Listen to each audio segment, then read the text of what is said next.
이스라엘 백성들은 여호와 하나님께서 허락하지 않은 모임을 자기들끼리 결정을 하여서 여호와의 이름으로 맹세를 함으로 결국에는 한 지파가 없어지게 되는 곤경에 처하게 되었습니다.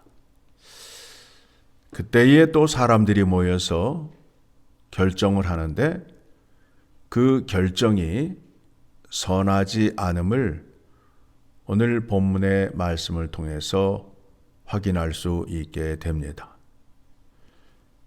자기들이 모여서 회의를 하여서 선한 길로 가려고 하였지만 그 결과는 늘 사람을 죽이는 결과로 나타나는 겁니다.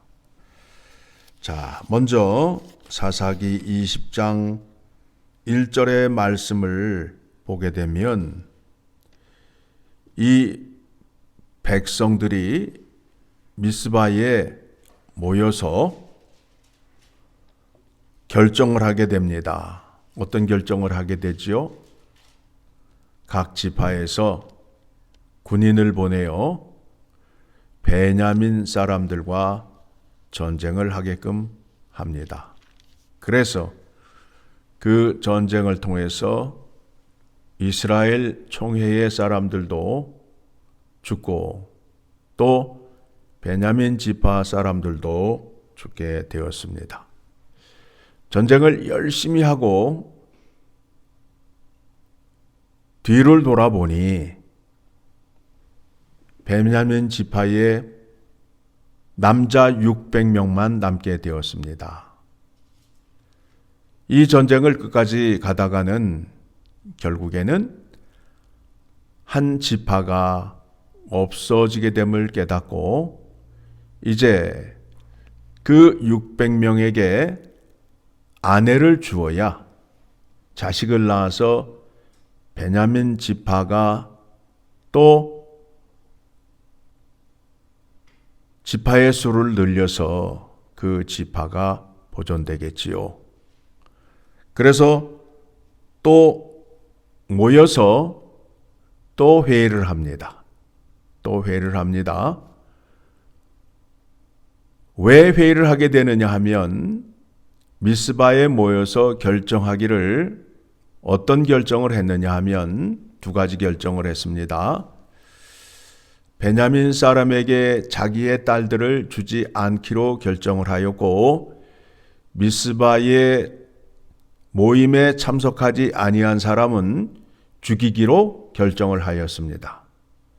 자, 그 결정한 내용을 어떻게 풀어가는지 오늘 말씀을 통해서 확인할 수 있게 됩니다. 자, 딸들을 주지 않기로 결정했잖아요. 안 주면 어떻게 돼요? 그 지파가 없어지게 되지요. 그래서 생각해낸 것이 무엇이냐 하면 그 지파에 참석하지 아니한 사람들이 누군가 하고 따져보니까 야베스 길르앗에 있는 사람들이 미스바의 총회에 올라오지 아니했어요. 그래서 총회에서 큰 용사 12,000명을 그곳에 보내어서 자 10절입니다. 21장 10절 회중이 큰 용사 12,000명을 그리로 보내며 그들에게 명령하여 이르되 가서 야베스 길르앗 주민과 부녀와 어린아이를 칼로 치라. 그리고 이제 아직 시집가지 아니하는 처녀 400명을 붙들어 가지고 와서 베냐민 남자들에게 줍니다. 자, 600명의 남자가 있는데 400명을 주었으니 몇 명이 부족해요? 200명이 아직도 부족하잖아요. 그래서 이번에는 어떻게 하느냐 하면 19절을 보게 되면 또 이르되 보라 베델 북쪽 르보나 남쪽 베델에서 세겜으로 올라가는 큰 길 동쪽 실로에 매년 여호와의 명절이 있도다 하고, 그래서 200명이 이 명절의 축제에 참여하게 됩니다. 포도원에 숨어 있다가 밤에 여인들이 이 축제에 춤을 추러 나올 때에 베냐민 사람 200명이 보쌈을 해가지고 오게 됩니다. 몰래 잡아다가 자기 아내로 삼는 것입니다. 사람의 결정으로 행한 결과가 결국에는 하나님 앞에서 악을 행한 것이 되는 것입니다. 우리가 확인하여야 하는 것이 무엇이냐 하면 사람의 마음에서 나오는 생각이 선하지 않다라는 겁니다. 우리는 내 자신이 굉장히 착하고 선한 사람이라고 생각을 해요. 그래서 늘 뭐라 말하느냐 하면 내 생각이래요. 내 생각. 무슨 얘기예요? 나만큼 선한 사람이 없고 나만큼 똑똑한 사람이 없기 때문에 교만한 마음에서 늘 내 생각이래요. 그리고 내 생각으로 주장을 하기 시작해요. 그런데 그 결과가 어떻게 되느냐 하면 살인과 전쟁이에요. 내 생각을 주장하는데 상대방에서는 따라요, 안 따라요? 안 따르잖아요. 그러니까 뭐가 생겨요? 분쟁과 살인과 전쟁이 일어나는 거예요. 그 교만한 마음을 버리셔야 돼요. 주님께서 말씀하십니다. 선한 분은 하나님 한 분 이외에는 없다라고 말씀하고 있습니다. 누가복음 18장 19절.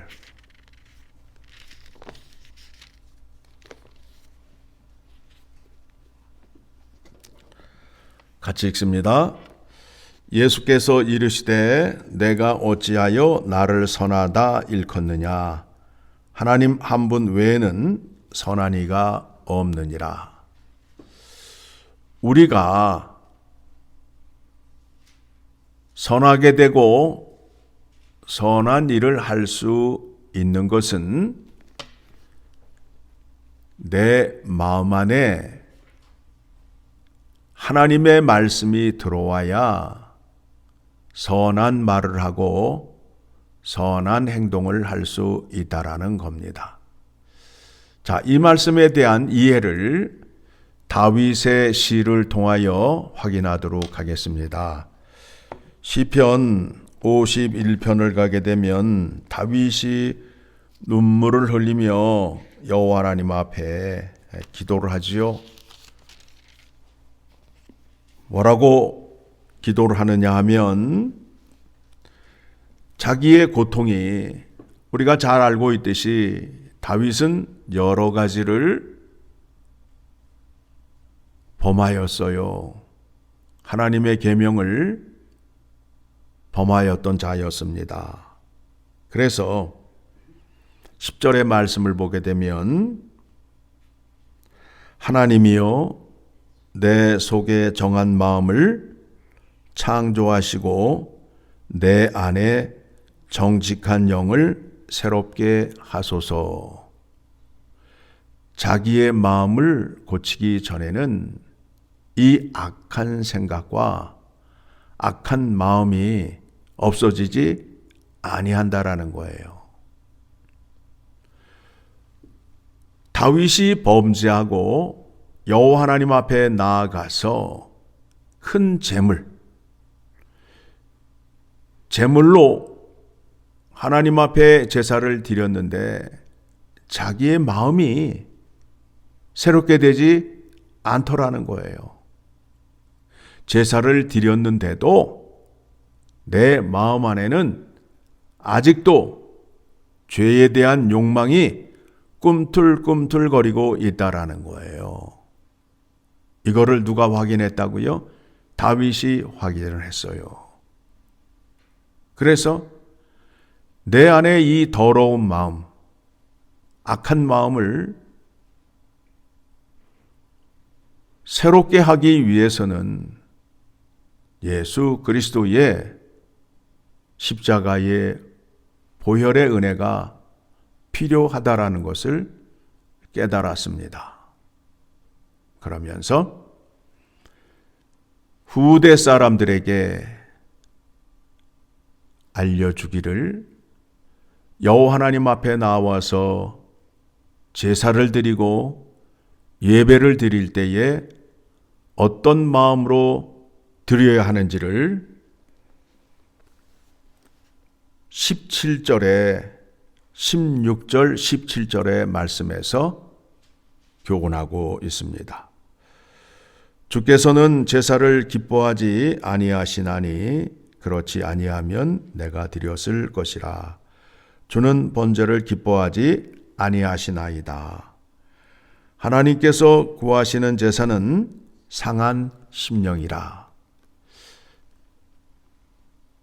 예배 드리러 나오는 자가 어떤 마음으로 나와야 되느냐 하면 내 마음을 새롭게 하여 주시옵소서. 나는 악한 존재이옵니다. 그러니 예수 그리스도 안에서 새로운 피조물이 되게 하셔서 하나님의 성품을 담고 하나님의 말씀을 지킬 수 있는 자리로 나아가게 하여 주시옵소서라는 마음으로 예배를 드려야 된다라는 거예요. 오늘날에도 많은 사람들이 예배에 나와서 자기가 어떤 봉사라든가 어떤 행위를 하고 예물을 드리면 할 바를 다 했다라고 생각을 해요. 그런데 그와 같은 마음을 갖고 드리는 예배는 하나님이 받지 않으신다라는 거예요. 내 상한 마음을 고쳐주시옵소서. 하나님의 말씀이 아니면 나는 악을 행할 수밖에 없습니다.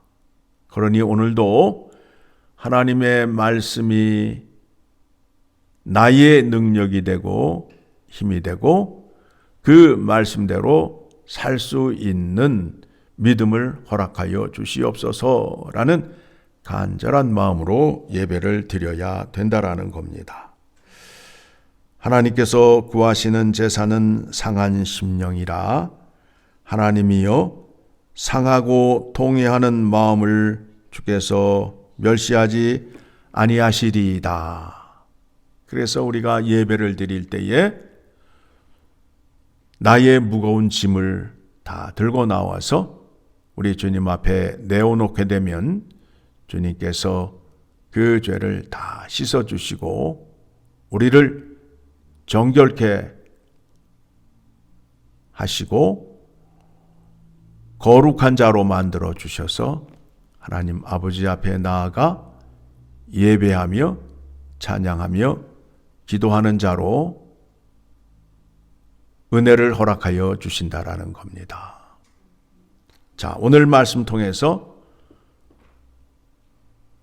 결론으로 확인하는 것이 무엇이냐 하면 하나님의 말씀이 없는 곳에서는 어떤 일이 일어나는지를 확인할 수 있게 됩니다. 자, 사사기의 이제 끝부분에 마지막 절에 뭐라 나오지요? 25절. 그때에 이스라엘의 왕이 없으므로 사람이 각기 자기의 소견에 옳은 대로 행하였더라. 하나님의 말씀이 없었어요. 그래서 각 사람이 자기의 생각대로 말하고 결정을 했어요. 그 결과 어떻게 되었다고요? 시기와 분쟁과 살인과 전쟁이에요. 오늘날 여러 나라의 정치를 보게 되면 똑같은 현상이 일어나잖아요. 왜? 똑똑한 사람들이 모여서 회의를 하는데 늘 그 결과는 하나가 됩니까? 분열이 됩니까? 분열이 되잖아요. 싸우고 난리를 치고 있잖아요. 사람이 모인 곳에 그 갈등을 풀기 위해서는 선하신 하나님의 말씀이 필요함을 사사기를 통하여 확인하게 되었습니다. 하나님의 말씀이 얼마나 귀하고 좋은 것인지를 확인함으로 우리는 하나님 말씀을 끝까지 붙들고 사는 하나님 나라 백성이 되어야 되겠습니다.